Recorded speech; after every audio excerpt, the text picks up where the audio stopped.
Haha, fake. Hi guys, welcome back. You thought it was gonna come from inside, right? But no. Yeah, so we got a package again. So welcome to another unboxing. Let's go. Alright guys, welcome to the unboxing table. Ultrahuman has reached out to me recently to send me their Ultrahuman ring to cover the whole sizing ring thing quickly. So it comes in like many different sizes. At the bottom of each ring, there's the ring size. So you can see here the ring size. It also tells you the colors of the rings here. Menu. So yeah, here's the Ultrahuman box. And we're just gonna put open it. Beautiful. This is the Ultrahuman ring box. A very nice packaging, I would say. Immediately after you open, you're just greeted by the ring, which is super nice, I would say. Would you like to see the ring? Let's weigh it, okay? It's like super light. It's like 2 grams. Okay, let's zero this again and measure it.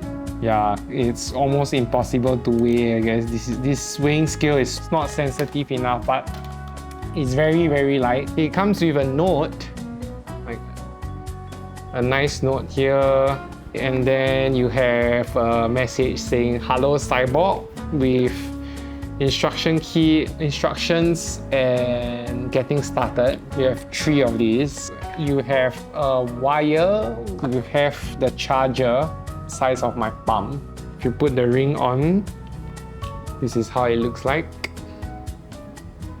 You have some Ultrahuman stickers. Pretty straightforward charger, ring, instruction manual. Okay guys, so that's basically it. I'm gonna go charge the ring and pair it with my app. So this is gonna be a 14-day test before I actually tell you my end review. So I'll see you guys in another 14 days or in between. Catch you guys later. Hi guys, and welcome back to the review, I guess. So basically, I've been wearing this ring for around 4 weeks, a month maybe. So before we go into all the features, I think we can start with the sizing kit because I actually think it's a very important step in getting the ring. You can either get the sizing kit from someone who has already bought the ring, or you can get it through the website. So the first thing I want to talk about the sizes are that it does tell you to try the sample ring for at least 1 or 2 days, but I would recommend you to just try it for as long as you want. What I did, I tested the big size first and then the small size, and I ended up with a size 10, which is the bigger size. I'm in between a 9 and a 10. I ended up with the bigger size because I could only wear the size 9 on my middle finger and not any of the other fingers. So what Ultrahuman recommends is your index and middle finger. There is a reason why I decided to choose something that I could fit onto 2 fingers. Sometimes when you're using a pen or you're using your utensils, when I'm wearing it on my index finger, it kind of gets in the way of using the utensils. So I like to swap it to my middle finger and then start to use the utensils. This way, I have an option to either wear it on my middle finger or my index finger. I can also wear it on my other hand, my left and right hands. So I recommend you to play around with these few fingers and on both hands until you are very confident of the size. It took me 3.5 days or something like that to figure it out. But yeah, I think this was one of the more important things. Yeah, so next I think we can go into the features. The app and ring takes around 2 weeks to calibrate. That's why this review took around like 3 to 4 weeks. At the top here below the dates, you actually can see a few of these. These are called the power plugs, which I'll go through later. Yeah, I think we can start with the movement one. So the movement index is pretty straightforward, right? You have the steps, you have the activity, you have your active hours, total calories burned, and workout frequency plus active minutes. I don't really go into the movement metric that much. I usually just look at it from the front screen and just see what my index is. And then next you have your stress rhythm. Personally, I find that this stress rhythm thing is quite accurate.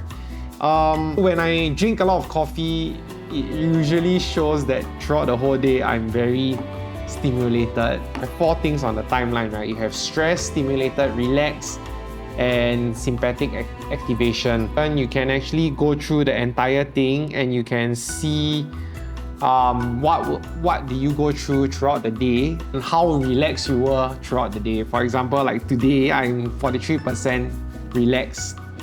And then after that, we come to the dynamic recovery. So this is my second favorite feature of the Ultrahuman Ring. They actually use quite a few contributors to calculate this. Over here, you have resting heart rate, skin temperature, HRV form, and your HRV last night, including your sleep index and your stress rhythm score.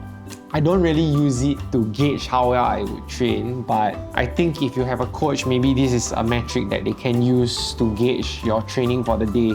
The next one will be my favorite thing. So this is what turns up at the top of the page every morning. So let's just go through sleep. So same thing, when you open the sleep metric, you get to see the graph of your sleep and you can scroll through it like this. It tells you your total sleep, time in bed, restorative sleep, and your heart rate drop. And these four things are the main metrics, but your sleep score is calculated by a lot of different contributors as well. So sleep efficiency, temperature, restfulness, consistency, total sleep, heart rate drop, timing, and restoration time. If you just want to see your sleep stages, they do have the sleep stages as well. You also have a movement panel right here, and it shows you your heart rate throughout the night. It also has the heart rate variability. So yeah, you have morning alertness. It tells you a tip of how you would feel in the morning and stuff. It tells you about your toss and turns, and this average oxygen saturation, I think, is pretty new. Initially, I didn't see this in the app, but recently I started seeing this. And then last, you have the temperature. Your ring records your body temperature. Other than that, you have the sleep depth. If you open the sleep depth, you get to see the recommended sleep and the sleep duration. You have individual markers. So for example, your heart rate, your temperature, and your cardio age. So if you go into heart rate, you can kind of see the graph. Next, we go into cardio health, like your VO2 max and stuff. As you can see, I'm quite a fit guy, man.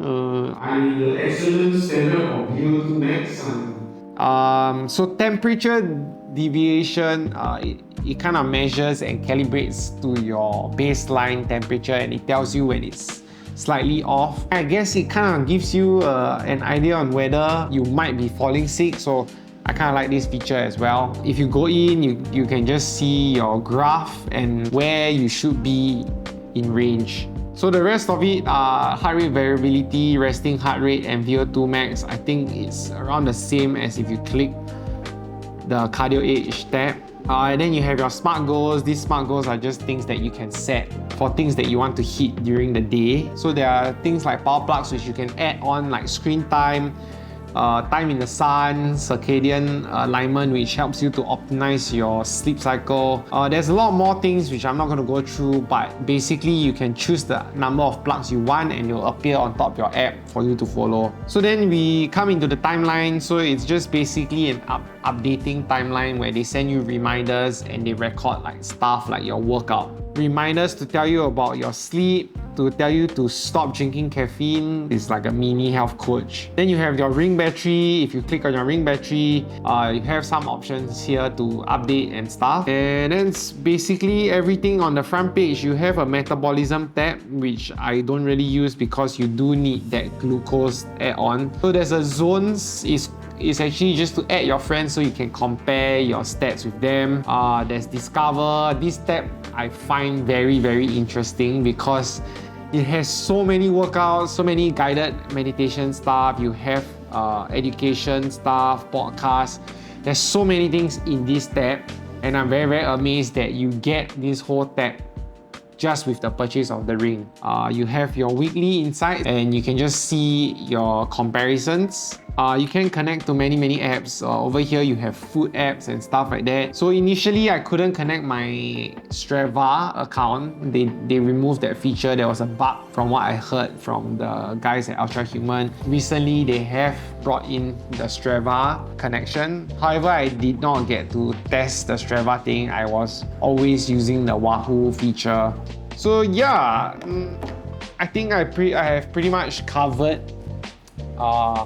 most of the stuff in the app. I think now that we have went through all the features, we can kind of talk about the review of the ring now. So first off, I think the best thing about this is that it's just a one-time purchase thing. You know, you can add on things like the warranty that you pay per month, but besides that, this tracker is a one-time payment. So you actually just pay one time and you don't have to subscribe to anything after that.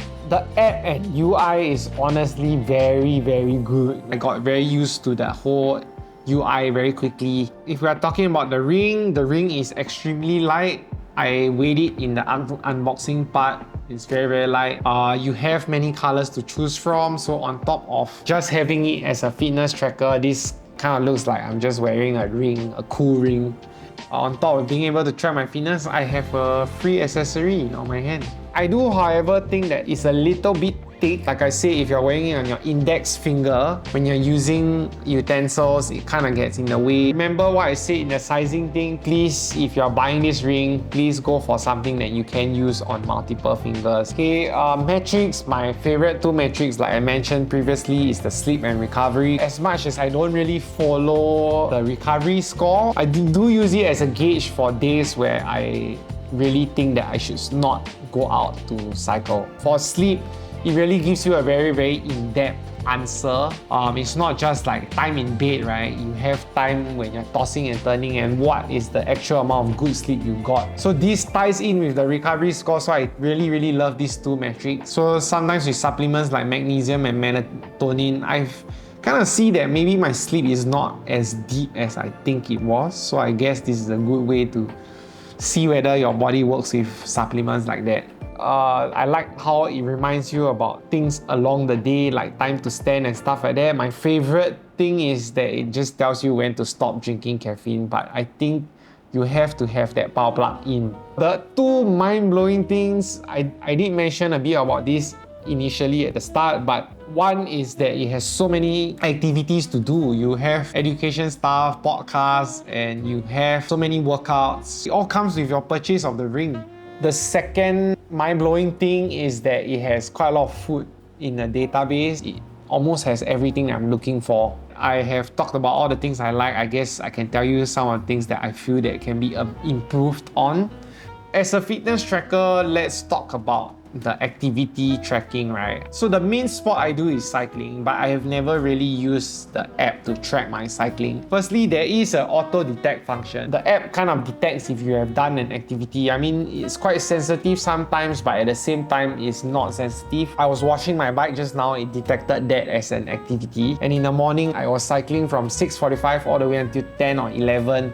And it only detected like 15-20 minutes in between. If you record in-app, it uses your phone's GPS to track where you're walking, and then you'll have all the metrics and stats. So this means that you will have to bring your phone around if you are tracking an activity through the Ultrahuman Ring. The activities for my Wahoo is automatically imported. However, for example, if you have done a 2-hour activity and in that 2 hours you have only been moving for 30 minutes and the rest of that is just the activity running but you're not moving, it does not pause like how your Wahoo is. It calculates your entire heart rate during the whole period of the activity, not just the moving time. That's the main thing, the main takeaway, okay? So the other thing is, although it has recovery scores and the recovery scores are really based off your heart rate variability or sleep score and stuff like that, I do wish that the activity tracking was more accurate and it also gives you a tiny score of some sort, maybe strain score or like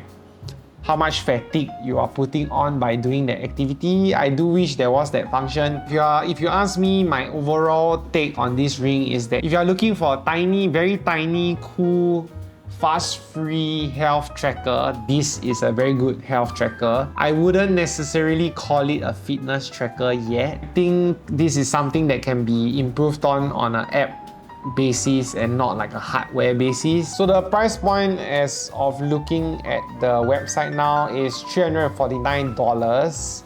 However, you can also use my affiliate links below for a discount. Thank you so much, Ultrahuman, for letting me test the ring.